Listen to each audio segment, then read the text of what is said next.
एक दफ़ा का जिक्र है कि एक जंगल में एक बिच्छू और कछुआ रहते थे। दोनों में गहरी दोस्ती थी।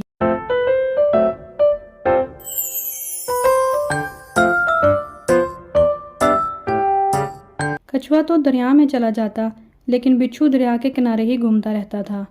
उसके दिल में दरिया की सैर की बड़ी हसरत थी। आखिर उसने कछुए से कहा कि यार, तुम अकेले ही दरिया की सैर करते हो, कभी हमें भी इसका मौका दो।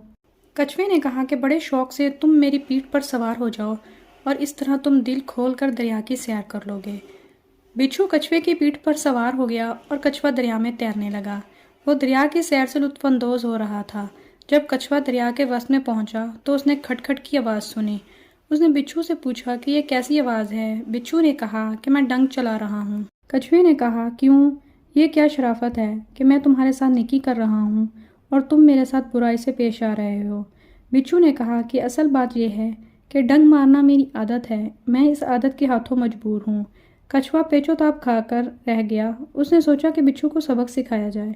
कछुए ने एक न सुनी और दरिया में गोता लगा दिया। बिच्छू दरिया में बह गया और अपने अंजाम को पहुंच गया। कहानी से हमें यह सबक मिलता है कि जैसा करोगे वैसा भरोगे।